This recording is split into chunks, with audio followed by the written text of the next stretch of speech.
All right, there we go. Let's get our Facebook folks in here. We can start the show. Got the wheel rolling. We're doing it 1 and 2. All right, well, let's just assume those guys are chilling with us just like you guys are. Facebook's in here. Click the thumbs up if you guys are in Facebook. That's a good check. If you're joining us on Facebook, thumbs up right away, maybe even a heart react. But either way, good morning. Happy Monday. It is the 5th of May. And man, days are getting long. I went on a hike yesterday, Eric. It was great. Went outside, took the sun with, did about 6 miles, 1,500 feet elevation, and I'm feeling good. I was feeling like a person again. It was kind of crazy, just that forest bathing. How are you doing? Hope you had a good weekend. Yeah, I had a really good weekend. I mean, the kiddo goes over to the grandparents on Friday night and doesn't come back till Sunday. And this week, the wife and I mean, it was nice out, so we took advantage of it. We went and saw a movie on Friday night. We went out to eat on Saturday and just kind of, had a couple date nights there, which was really nice and enjoyable. And then yesterday, I stayed in bed and slept the day away, even though it was May the 4th, and didn't do a whole lot, which was nice. But hey, I needed the rest, and I definitely feel a lot better now than I did last week when I was feeling terrible.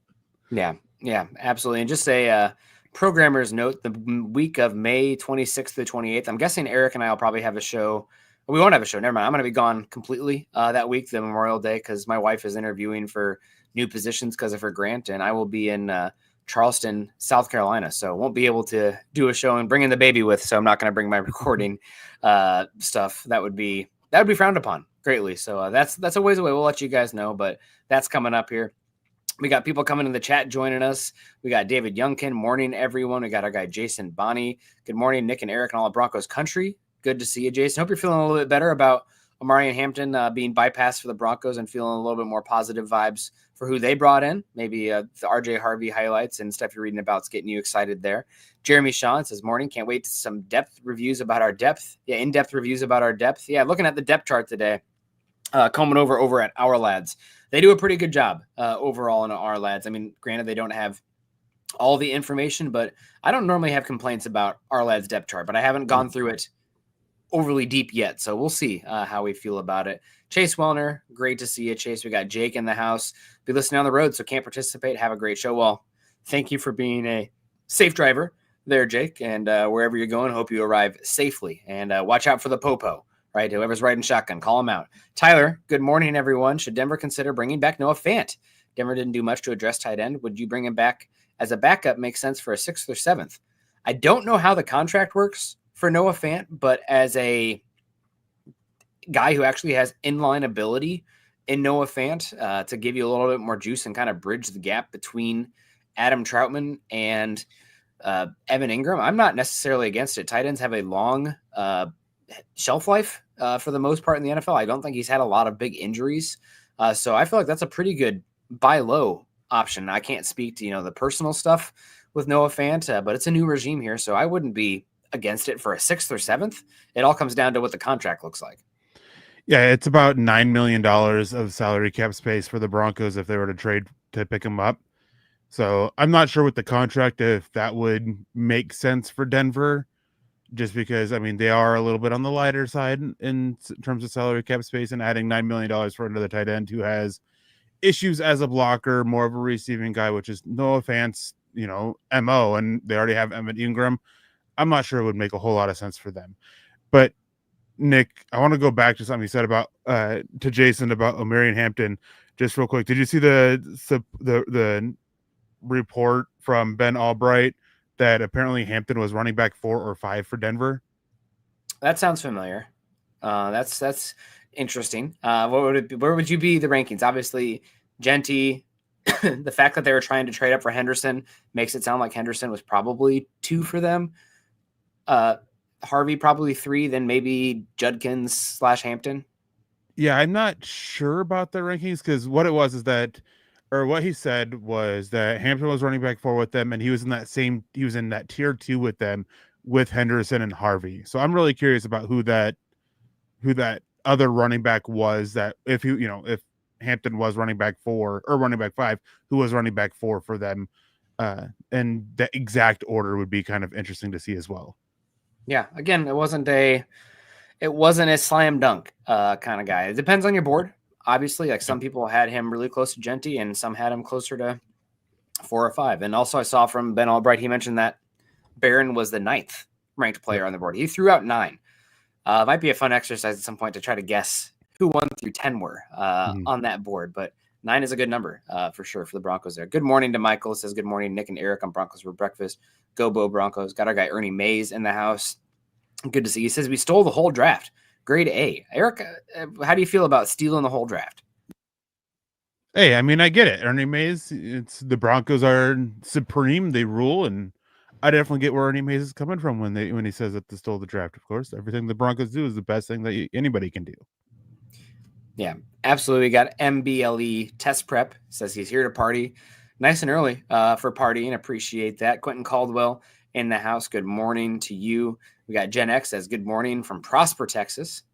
Hope you're doing well. Hopefully not too warm there already. I know it's starting to get to be the sizzling season down there in Texas. Jamal Killings, good morning, Broncos country. Great to see you.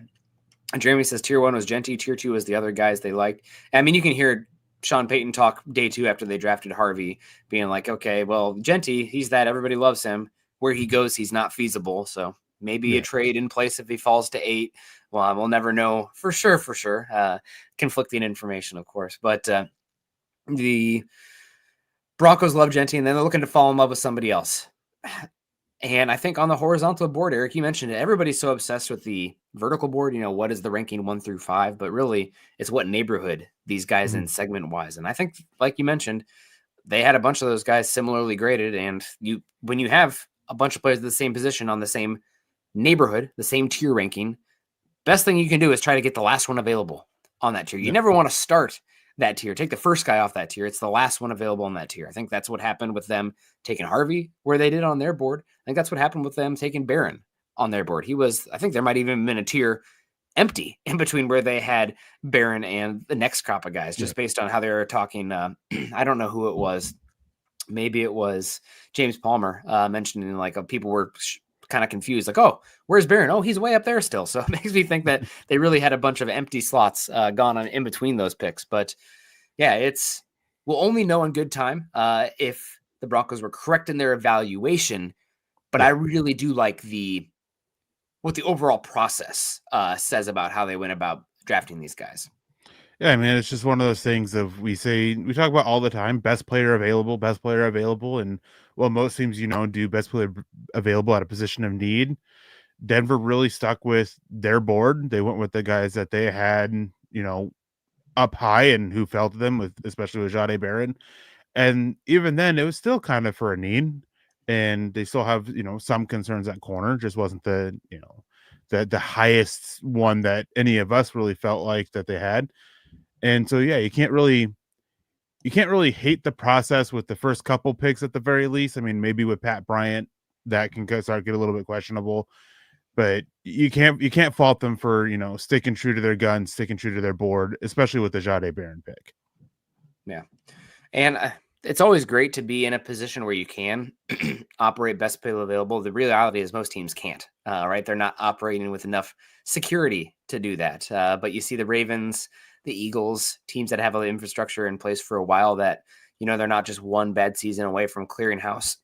Those teams have the built-in credibility to take best player available. And I think the Broncos with Peyton and Peyton have gotten there. And that's not the topic today, but I did write an article last week. I don't know exactly when it came out, but about just the Broncos process overall, talking about, not forcing a trade up for a position, being patient for the board, taking the best player available. And Sean Payton even talked about it. Something, if you go back 3 weeks ago on this show, Eric, we pulled up those graphics from, oh gosh, was it Kevin Cole? I cannot remember exactly who it was, about the positions of value, where you can find them in the first round and what positions actually hit free agency as top 10 players.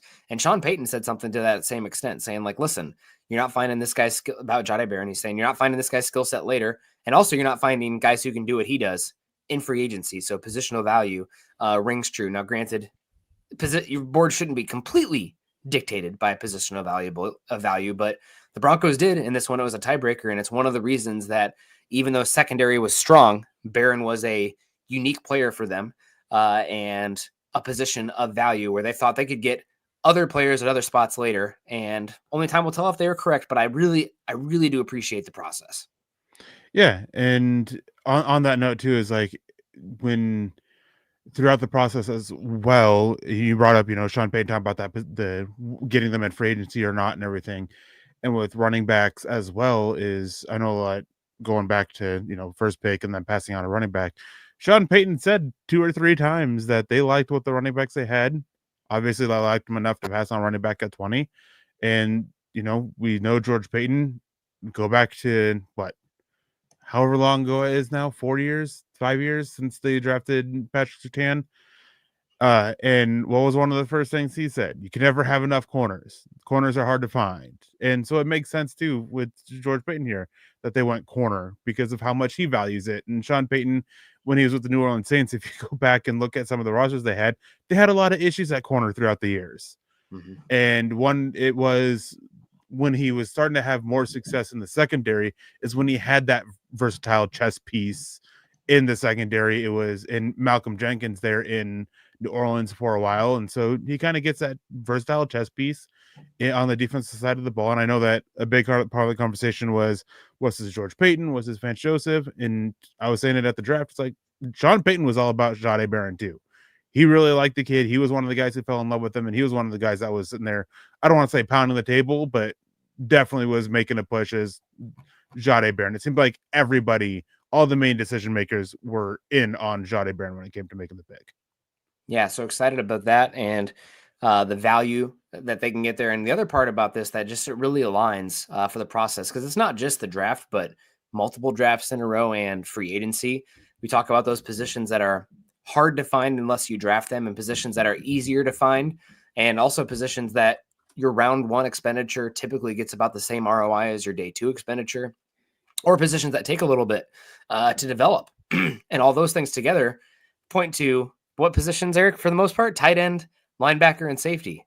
What were the Broncos' big signings in free agency this year? Yeah. Tight end, linebacker, and safety. So they didn't have to use draft picks that are typically down the line. Year 3 and 4 is where you're actually getting your value on those spots.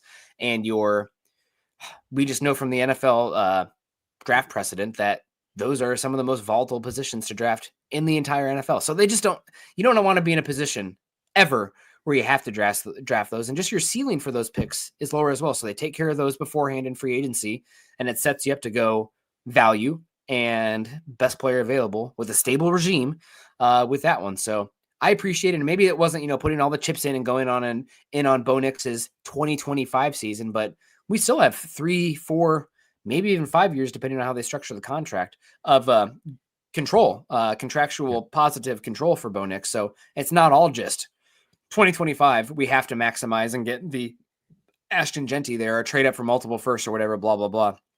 No, what does it look like in this window? And I think everything points to good, stable decision-making and in time, hopefully will show a good process for the Broncos and just synergy between George Payton and Sean Payton, and something that was not a guarantee when Sean Payton came in. Yeah, and Sean Payton also said it too. It's not, you don't build around your quarterback just by adding weapons for them. You build it by adding to the defense. You build it by adding the infrastructure all around on the team. And when you get a guy like Jahdae Barron, who can sit there and has such a good, ability to get turnovers, the ball skills and stuff, as we saw in college, and then you add an explosive running back, and then you add a reliable receiver who doesn't drop the ball, like I'd push back on the argument that they didn't build around Bo Nix, because they definitely did. They added somebody on defense who can help give that quarterback more opportunities and the offense more opportunities. That explosive running back, that's pretty easy to see how they did that. They added the wide receiver, pretty easy to see how they added there. And then adding a defensive lineman who can help generate pressure. Well, that goes into helping generate turnovers and, shutting down the opposing offense to go back to giving that quarterback and that offense more opportunities. A special teamers that can help pin, teams in bad position to help the defense. It all trickles back to helping the quarterback. Even the punter trickles down to helping the quarterback. The only pick that doesn't help the quarterback right away is Caleb Lohner, the final pick that they made. But that is a pick that can eventually and potentially help the quarterback in a year or two down the road with more development. He's only had 57 snaps of college football, so obviously it's going to take some time, but they still built around Bo Nix. Yeah, no doubt. Add good team, good talent around him will help the quarterback. We got String Guy coming in, says pre-draft grades are meaningless at this point. By 8 games, we'll know how Denver did in the draft. Pre-draft grades are definitely meaningless. We talk about mock drafts being an exercise in futility. You want to talk about a heap of things that don't matter. The grades immediately following the draft before these guys have even signed a contract. I mean, fun to talk about in context, but inherent baked in bias because it's your perception and everybody's going to view it differently. And these teams, they're not always going to get it right, but we have to accept the reality that they're dealing with more information than we are. Doesn't mean they're going to get it right though. That's just the inherent reality of the NFL draft. So I will push back on one thing here, String Guy. By 8 games, we'll know what we have for Denver. We hopefully will know about Jahdae Barron 8 games in. We'll hopefully know about RJ Harvey, but still a lot of the meat of the class is going to be 2 or 3 years down the road. I come back to Nick Benito. I mean, 1.5 years in, 2 years in, we're like, okay, DPR, like how valuable is he? He's getting after quarterback. He has a role and then explodes really onto the scene last season. We had good flashes in 2023, but really last season was where it came together. So running back operates differently. That's one, like anything beyond the top, like 20 to 40 picks. Typically it's not year one for those guys, but running back's different. Hopefully we'll know about those first 2 guys, but after that, give it time, give Q time, give Savion time, give Pat Bryant time. Let's put a pin in that and let's grade it after these guys' rookie contracts expire. That's really when the grades matter. And I'll push back to an extent on pre-draft grades being meaningless. Ours definitely are meaningless, but NFL teams, they hold on to those. And if somebody gets cut in, before that rookie contract's up, they still look at those pre-draft grades. That is something that they file away and they use. And obviously they add to it. They'll have their pro scouts go over what they've done and try to get information to add to it. But they keep those around. They keep them around throughout the first contract. And even if they hit free agency after that rookie contract, they still go back and look at, all right, this is where this guy was at and coming out. Where is he now? And they use that as a comparison tool. So I wouldn't say meaningless, but for NFL teams, ours 100% are. NFL teams, that's something that's still a resource that they use when it comes to evaluating NFL players throughout the first, 5-6 years. And I'm not saying that their profiles that they have on these prospects is meaningless, but the grades in these articles about the grades, I think those are out of house. The out of house stuff is all meaningless. Those are meaningless, and we won't know for years. So what we do know, we'll kind of know, this is a projection as well, but the Broncos depth chart, we're going to use Ourlads today. We're going to kind of go over some of the positions here. Of course, there's an ad. Anybody, just 10,000 ads, of course, all the time. But thank you, Ourlads. We appreciate them coming in here. So we got the Broncos 4 deep here, 5 deep even with tight end. Your projected starting 3 wide receivers, Eric. Cortland Sutton, Marvin Mims, Devon Bailey, with Pat Bryant and Franklin. They're on that next list. I don't think we're the 3 deep there. Maybe Jaquan Newton. We'll see. But 6 wide receivers, just looking at this list, I think all 6 do make the team. The one who is probably the most on notice for me would be Troy Franklin. But I think the Broncos figure out a way, assuming they all stay healthy, to keep all 6. Yeah, I mean, I think it's pretty much set. I'm getting ready to do a 53-man projected depth chart, which in May, speaking of meaningless, that's meaningless. Yeah. But it's still a fun exercise to do, not for the back end necessarily, but it's a good exercise to do, like, who are the safe guys and where are the roster battles at.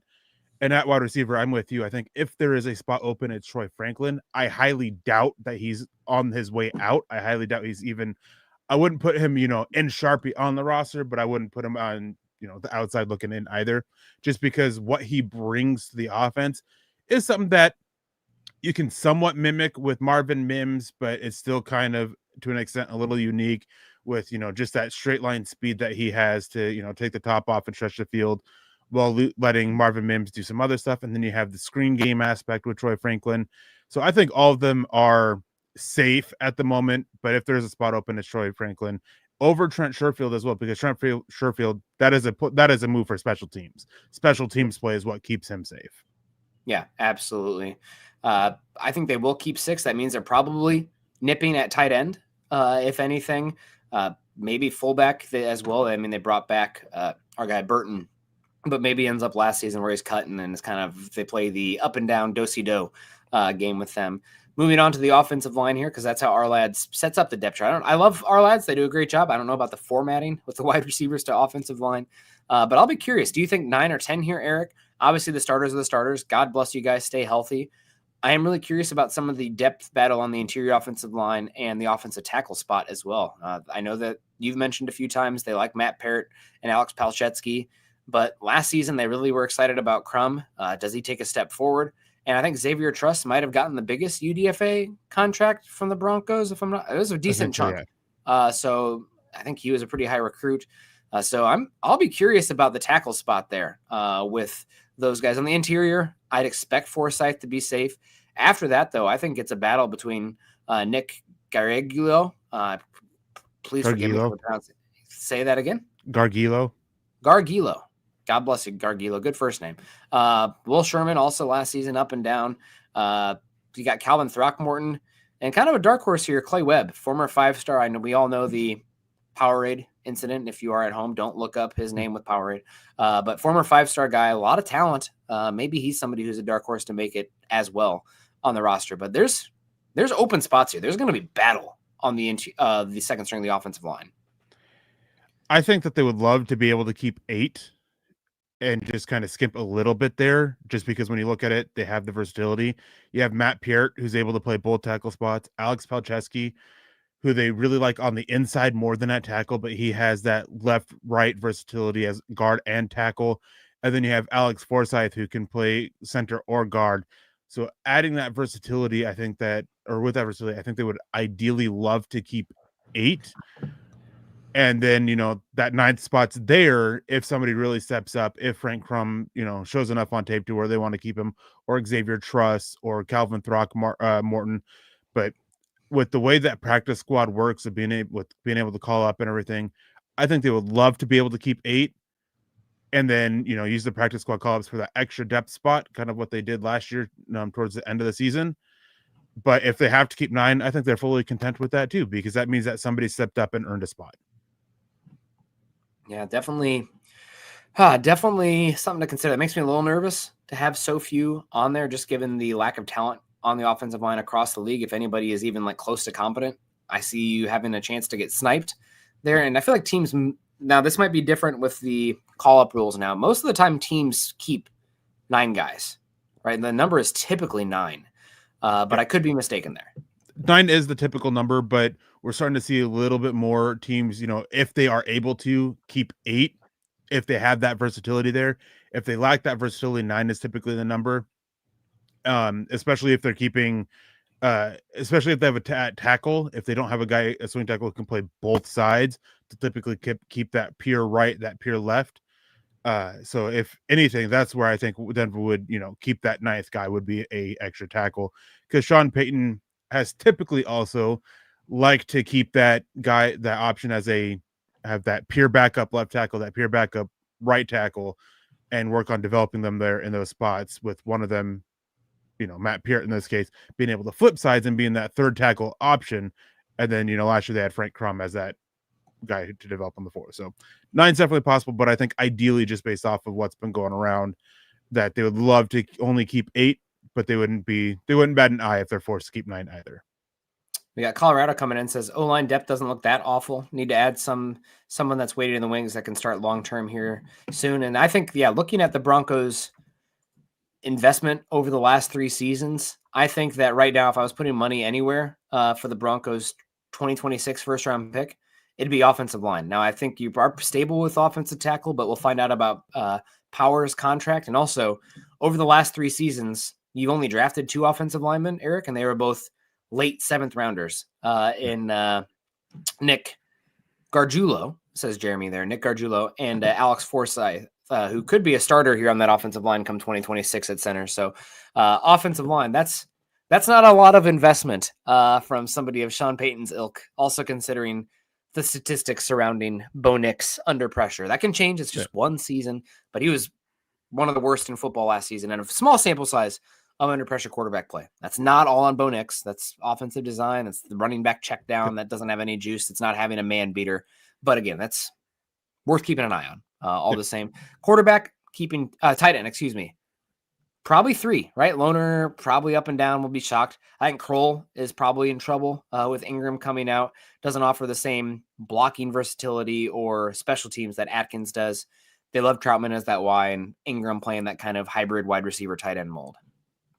Yeah, I mean, this is another one where I think that they, 3, and then using that call up for a while, and then see if injuries happen, and then maybe bring up the extra tight end. And then in that case, you can have that competition. I wouldn't be surprised if we see 3 tight ends on the practice squad, really, because Thomas Yasmin, he still qualifies as that extra player. So instead of 16 with him, they can keep 17 on the practice squad. So he's not really stealing a spot from somebody else. And then Caleb Loner, I don't expect him to make the roster. He's a guy that definitely needs more time to develop. And then Lucas Kroll, if they do keep 4 tight ends, I think Lucas Kroll is that 4th one, but his job is unsecure at the moment. You have Evan Ingram, your big slot, power slot, whatever way you want to call it. Adam Troutman, your inline guy, and then Nate Atkins is the blocking tight end. He's the better blocking tight end that they have. He just doesn't have quite as much as a receiver as you get out of Adam Troutman, who's a little bit more, for lack of a better way to put it, versatile with what he brings. So definitely 3, and I think that they all have a very clearly defined role within the offense. Yeah. Moving on, just 2 quarterbacks. I'm sure Bo Nixon, Stidham, Sam Ellinger. I mean, fun. Maybe he beats out Jarrett Stidham. Anything is possible, but I'd imagine Stidham's safe. Running back is interesting. I think they'll keep 3, but I'm not going to rule out Beatty and Watson. I think the top 3 are there. And then also you have Michael Burton. So it could be 4. I think with the 6 wide receivers, you probably only keep 3 with the call-up options there. I also think you're probably, given the reality of this draft class at running back that just came in, I think you're probably like, oh my gosh, what if we put Tyler Beatty on the practice squad? I'm not that worried about it. There's going to be Tyler Beatty-esque, Blake Watson-esque players that you can probably snip from other teams' practice squads if you are worried about that. So like you look at it, it's like, oh man, I really like Tyler Beatty. Do you want to lose him? I don't think we should be worried about running backs being poached this offseason, this cycle. There's just too much talent. Yeah, and I think in general, the worry over players getting poached when you try to get them on the practice squad is a bit extreme, because every single year you only get about 10 guys that are picked up anyways from all the teams. So it's not a big concern. And when you add in a young crop of guys coming in at the position, like at running back, it's even less likely. So today, yep, you're right. It's when you do enough draft stuff and you read the names over and over again, they are cemented in your brain. And I am 33. I don't have the gray matter plasticity anymore. So Bidet, thank you. Sorry, Eric. I'm slandering the names today. I should have practiced knowing we're going to be talking about depth chart. Yeah, it's just one of those things where it's like we get so ingrained into saying it a certain way because that's how we see it pronounced, like Gargiulo. In pre-draft, the pronunciation was Gargilo, and that's just what's ingrained. So that's got to be Bidet. But yeah, with running back, only 3. Not worried about if Tyler Bidet or Blake Watson get sniped on it, because if one of them gets sniped, well, you still have the other one that you can fall back on, right? Like they both worked it within the system, and running back isn't a position where it's hard to pick up the new stuff. It's just a little bit of vocabulary stuff, but for the most part, everything's the same. It's not that big of a deal if one of them gets sniped. Yeah, moving on to the much more exciting side for me. Personally, I love the defense. And of course, we got it skipped here because of the ad again. There we go. Nothing too shocking here on the defensive line. I guess the big question for me on that is, can Owazarike take a step forward? What does that look like? Could they possibly keep 6? I think right now you're pretty safe with your top 5, but Owazarike is the one, just kind of the body type, the versatility, the length. He's the one who possibly changes the math up front for me. Yeah, I mean, I think 5 is safe, and then they could keep a 6 depending on how that goes. Does Jordan Jackson go out there and does he, continue to earn the spot? Does Owazarike sit there and win the spot? Matt Henningsen, Jordan Miller, do one of those guys come in? It's definitely a competition between those 4. If I remember right, Jordan Miller is probably one of the closest things they have to a pure 2 gapping nose tackle, because I think he's about 325, 330 pounds. I might be mistaken on his size, but so there's definitely ways that you can aspects that can change the math. They do still really like Uwazurike, even though he didn't play a whole lot to the end of last season. They really like when he was out there on the field, and so that's one of the aspects for Jordan Jackson. Was reliable to them, and even though he wasn't great, but definitely still a position that 5 or 6 is up in the air. It just depends on how that battle for that 6th spot goes, because it could be none of them to take that step forward and earn that spot. And what makes it hard specifically keeping that 6 guys, I think you got 5 edge rushers that you're going to want to keep on this roster. Now, obviously, this is everyone staying healthy, and we know that's not typically the case. Even though the Broncos have been healthy, there's injuries that happen, OTAs, and you get a lot more early in the season than later. But at edge, Cooper, Ellis, of course, Benito, Tillman, top 4 safe. If anything, I mean, gosh, if somebody's calling, we'll give you a round 3 pick for, somebody there. Let's say it's like Tillman, right? Tillman looks great. What would you like a 2027, 2026 4 and a 2027 6? Sure, for Tillman. I mean, gosh, that's great. But right now, you're probably keeping those 4 along with Q Robinson. Maybe you see something happen there with a guy like Andrew Farmer, who had some flashes. Johnny Walker, I think they paid him a good bit to come in here from Mizzou as well. But you're probably pretty safe with those top 5. Yeah, I think the top 5, that's about what you see for, edge rushers nowadays, is about 5 of them kept, with one of them being a core special teamer, and that's Q Robinson. That's him earning the 5th spot for it. And it might be a situation where Dondre Tillman and Jonah Ellis, most likely Tillman are inactive on game day, because Q Robinson brings that special teams ability to kind of fill out, and then enough off the edge and just see more of a 3-man rotation on game day. But all 5 of them could still be active because of that, and just keep the depth there if they start having concerns over injury. So I think only 5, and then there's that competition between Farmer and Walker for the practice squad.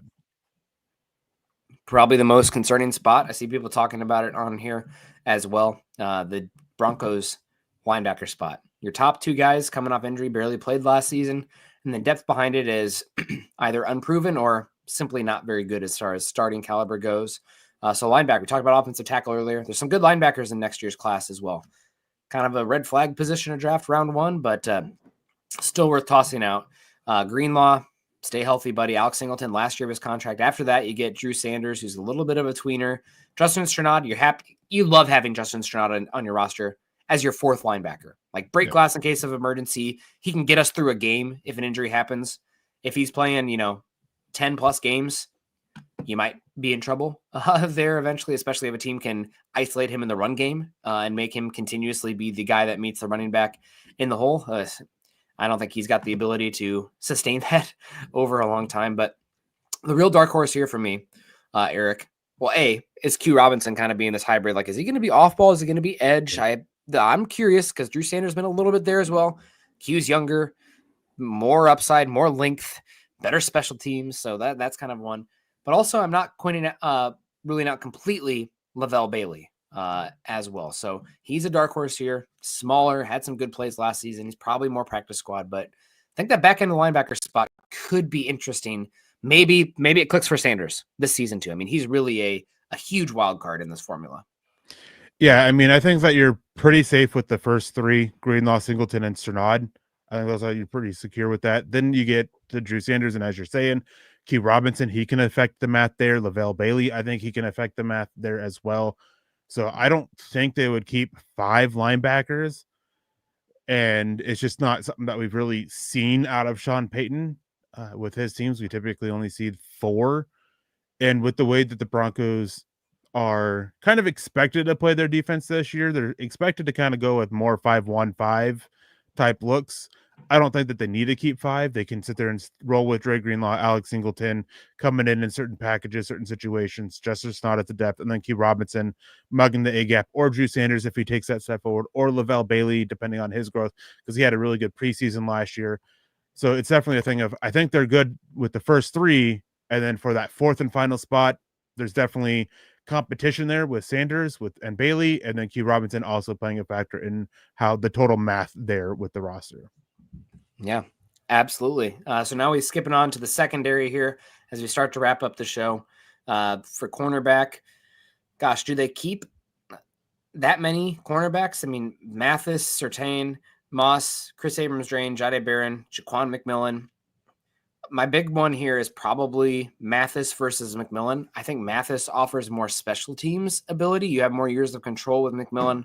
Obviously, McMillan's proven to be a better starter, but when you're talking about cornerback 4, 5, 6, probably definitely 5 and 6, that special teams versatility probably starts to matter here. So out of everybody we've gone through right now, McMillan is the one who I'm most interested in seeing if there could be a trade prior to the season starting. And that's not just because I love to keep him too. If I was McMillan's agent, I would be pissing and moaning about getting out of here and getting a chance to start, because I think he's shown enough to deserve that, but also not to the extent that the Broncos are bypassing players that value positions like they did with Jahdae Barron. So McMillan's the real wild card out of everything we've talked about so far. Yeah, I think it's very clear that there's 4 here. You have Jahdae Barron, Riley Moss, Surtain, and then Chris Abrams-Drain. That's your 4. And then your 5th or 6th, completely up for grabs. Jaquan McMillan, if he doesn't get moved, I would expect that his agent starts pushing for, some movement there. Damari Mathis, no matter what, I don't expect Damari Mathis to make this. He's set to make over $3 million or holds $3 million over the salary cap space. And if you cut him, you basically gain all of that back. So I'm not expecting Damari Mathis to make it because of the financials and the amount they can free up. Reese Taylor and Quentin Newsome are 2 guys that they really like. They also like Tanner McAllister as well. And they all, I think Newsome and McAllister at least saw the field a little bit. McAllister's kind of this cornerback safety hybrid type player that they really like to have on the back end of the roster. Reese Taylor, he's that smaller nickel corner.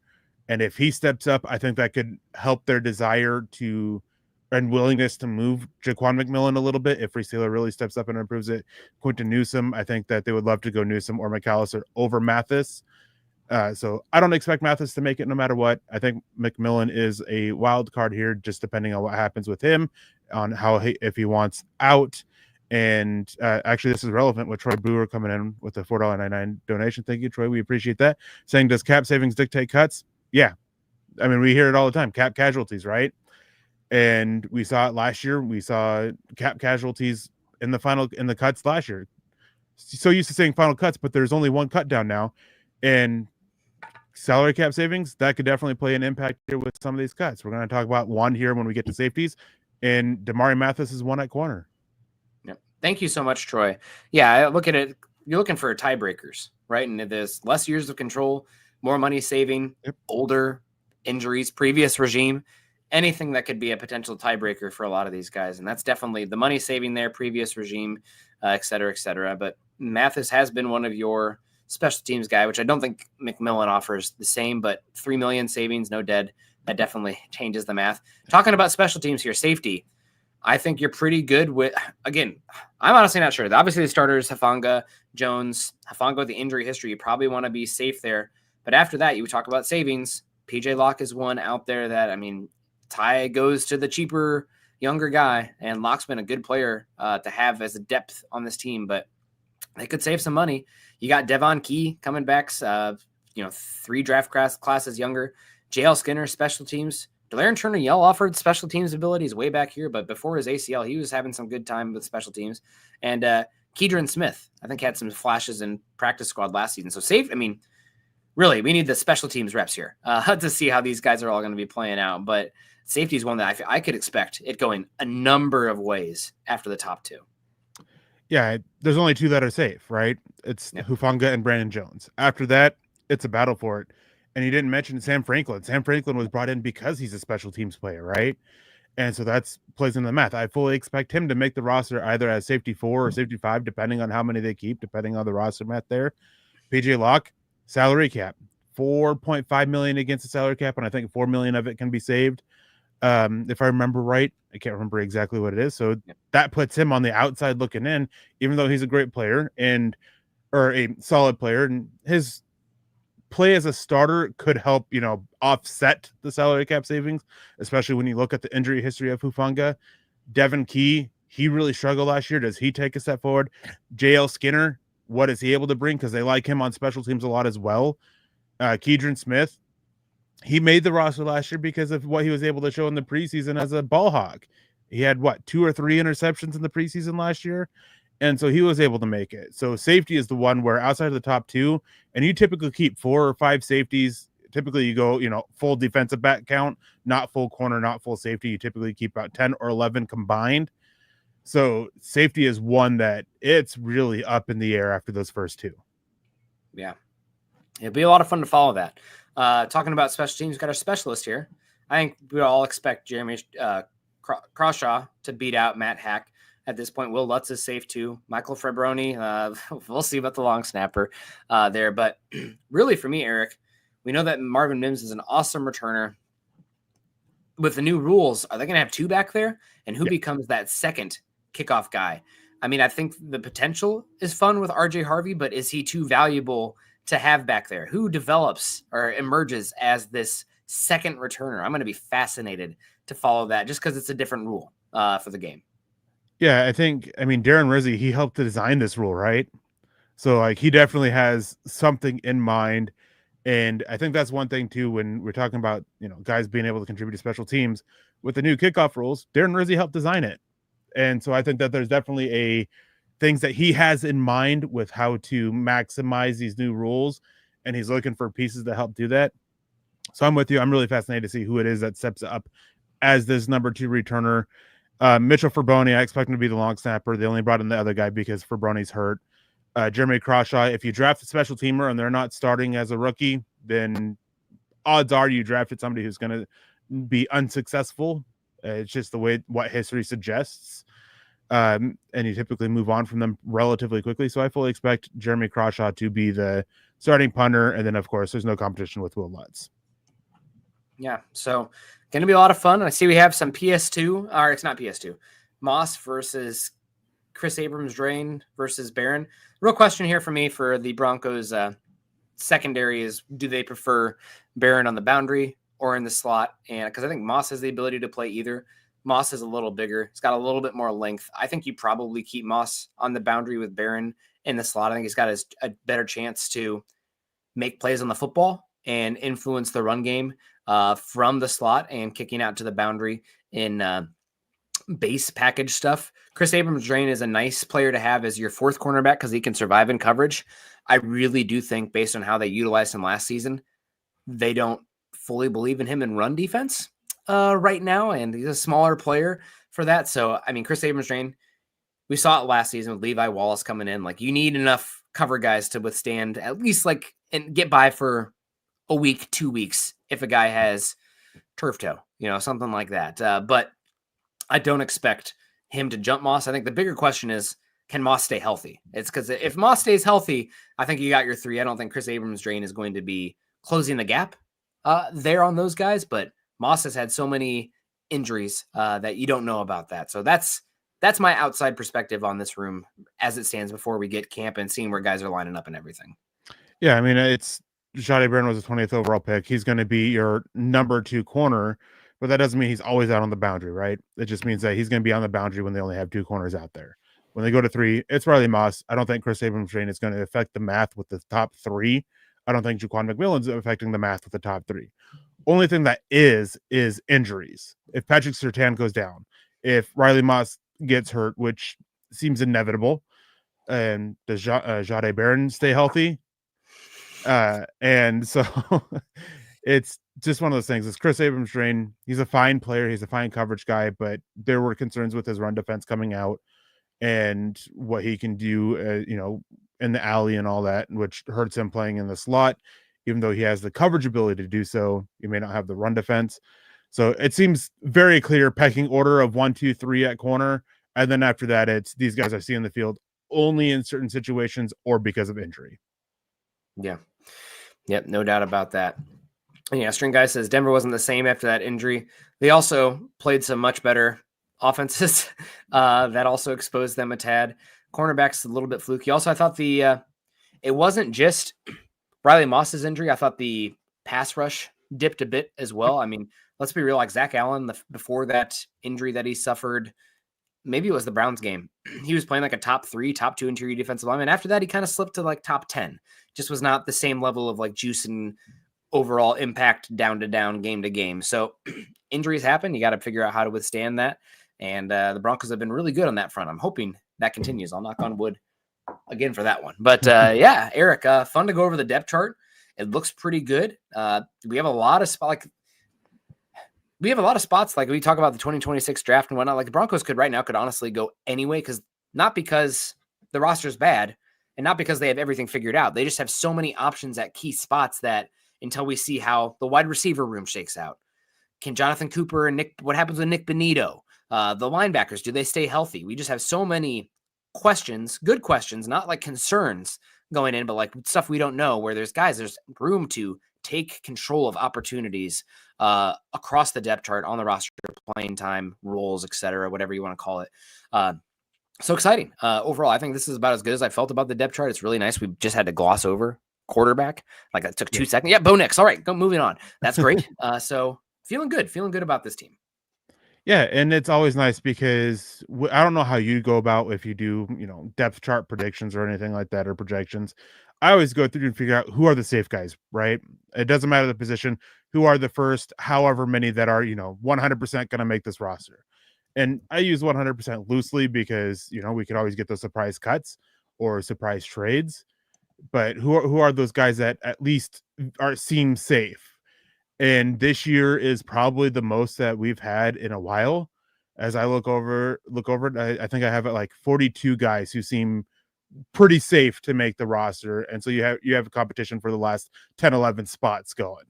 And that is far different from where we were last year, where it was only at like 35 or so. And then the year before, we were only sitting about 30. So it's definitely nice to have that because it speaks to how strong your depth chart is, and it's really showing the work that Sean Payton and George Payton have put in to improve the roster over the years.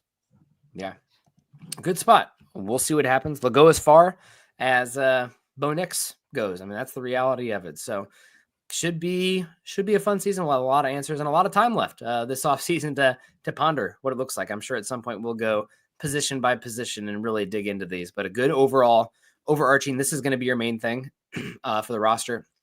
Maybe they still make a few moves here or there, but I think for the most part, I don't expect any big splashes coming. So we're going to get on out of here, but we had to say hello to Michael Ronquillo getting us out of here, saying, great show today, Nick and Eric on Broncos for Breakfast. Thank you so much, Michael, coming in twice. Troy Brewer, I know it's the slow time of year, but we still got to get out here and make some money, and your super chats help keep the lights on. If you guys can't be as generous, and that's understandable, I mean, things are chaotic right now, completely free. Click the thumbs up, like, subscribe, all of that good stuff. Follow Eric and I on Twitter. Eric's at Erick Trickel. I'm at Nick Kendell MHH. Also follow us at Mile High Huddle. We're over at facebook.com/Mile High Huddle and facebook.com/Mile High Huddle pod. And like that ticker says there underneath, please subscribe, like, and share over on YouTube. If there's anything that you guys thought we glossed over too quickly or really disagreed with, yeah, hit us up on Twitter, comment section on here, all of that. It's all good. There's enough of Eric and I, feeling hot air over the airwaves over the years, especially me, that there's going to be stuff that I've gotten wrong. So hold us accountable. We always appreciate that. We're just out here having fun, and we appreciate you guys. So, Eric, any final thoughts as we wrap up this fine Monday morning? No, hope everybody has a wonderful week, and it starts off strong with a great Monday. Unfortunately, mine's not. I'm exhausted and, day full of appointments, so I'm not going to be able to get any sleep today. Well, I need to get more coffee. So I'm out of here. I need a second cup. It's time to go walk. Hope you guys have a great rest of your day. Continue to choose kindness and compassion, and always go Broncos.